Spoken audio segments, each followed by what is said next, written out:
Hello, this is a travel journal. I've had it for quite a while, a couple of years I think, and for some reason I never really thought that it was good enough to actually do a video on it. But I was tidying up my shelves and I was having a look back at things I did in the recent past, and I thought, well, actually, in its simplicity, I do like it.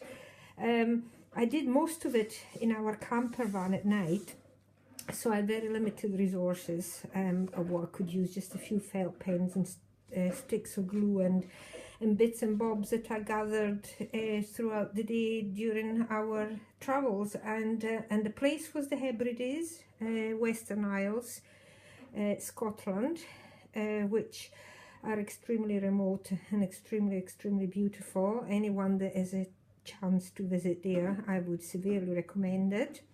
So the cover was actually an old drawing I did years ago, and it's bound with a very simple usual pamphlet stitch, which is the only one I can really do.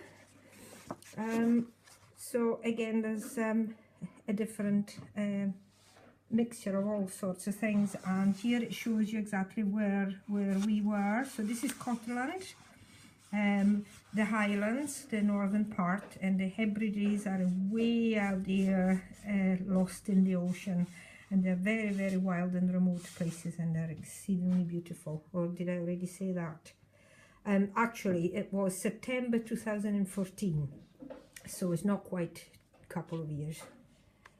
So obviously the compulsory ferry tickets to get there, and envelopes with stuff inside, which I can't really open with just one hand, but never mind. And again, the supporting pages are just any kind of old drawings or drop papers that I had lying around. And the paper bag inside, things that I found on the beach, feathers and all sorts of things, and little articles that I found written about the place. This is amazing. This was a piece of weaving. There are a lot of fabulous crafts going on in this part of the world, and this is a woven piece of a woman's from the olden days portrait. Amazing.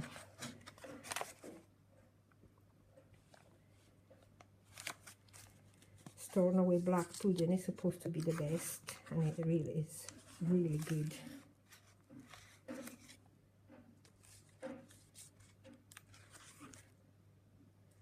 Scenes from the old local life.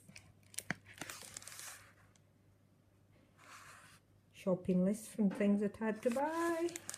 Bags of crisps full of all sorts of other goodies found in local art galleries or tourist information centres.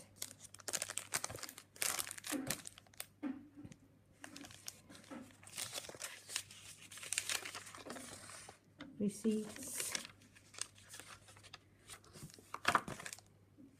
The odd drawing here and there. Feather. This is a bit of a house, a famous house mentioned in a very popular detective story in Lewis and Harris, actually in the whole of Scotland and possibly in most of the world. A guy called Peter May, and he wrote the Hebridean, the Lewis trilogy. There's 3 detective stories, and they all take place in Lewis and Harris, and the atmosphere that he can manage to convey through his stories is absolutely stunning.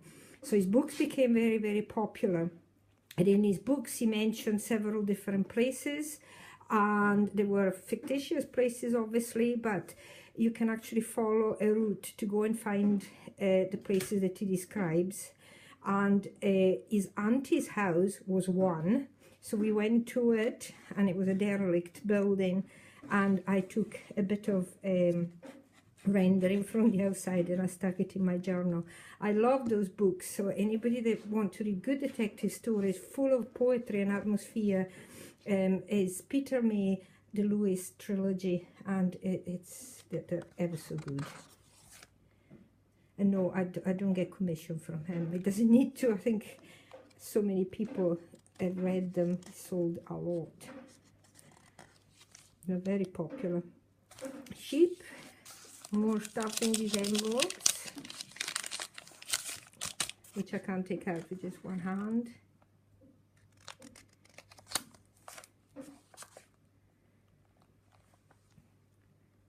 An old card that I used to support other images. This is another stunning piece of local weaving, another portrait of a boy. Some of the art that goes on is very, very haunting, reflecting the landscape. Seaweed.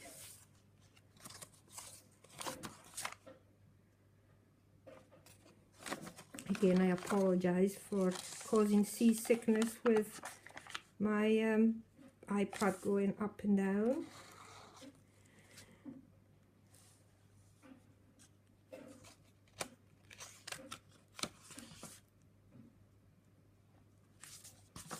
Ferry. The ferries to these islands are just, the trips are just so exciting. I'm always in an incredible state of anticipation.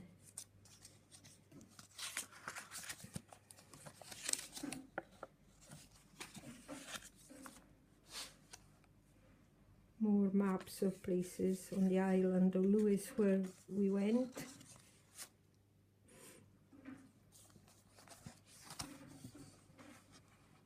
This is a leaflet of a stunning art gallery. A guy making really abstract ceramic sculptures.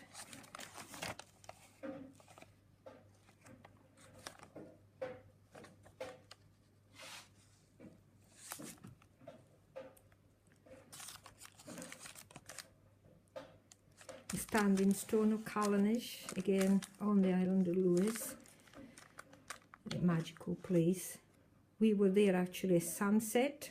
The sky was bright red and we managed to get some amazing photographs. Another envelope with more relevant newspaper articles.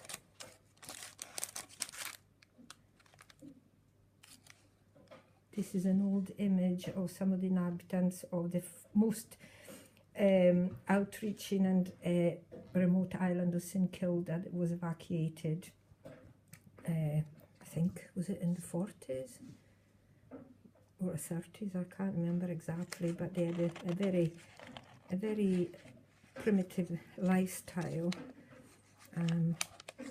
But unfortunately, there were the numbers dwindled and they couldn't sustain the isolation anymore, so they had to be evacuated.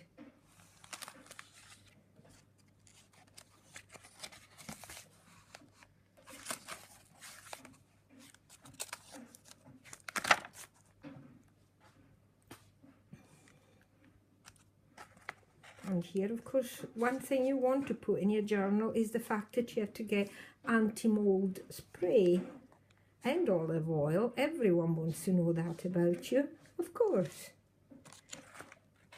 Of course, that's some of the food in the camper. We do a lot of pasta because it's easy, basically. So tagliatelle are amongst my favourite things. And here's a forecasting stone that says, forecast, if the stone is wet, it's raining. If the stone is dry, it's not raining. If there's a shadow on the ground, it's sunny. If it's white on top, it's snowing. I can't see the stone, foggy, swinging stone, windy, stone gone, tornado. That's really funny. And then, of course, I would doodle here and there on the pages. I didn't have washi tape with me. Not that I use an awful lot of the stuff, but I find a lot of the time it doesn't stick properly. I'm having to staple it down. But anyway, here I didn't have any of that, so I just made my own with strips of old newspaper and felt pens and stuck it down.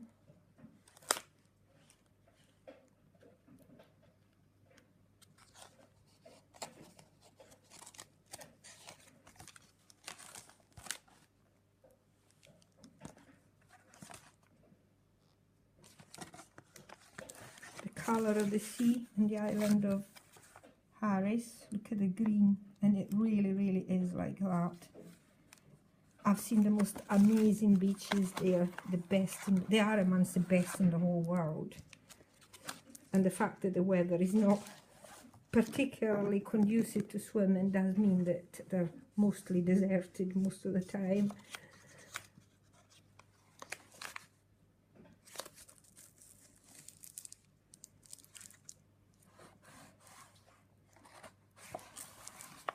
This is my favourite church in the whole world, which is the south of the Isle of Harris, and it's called Rodell. What a place.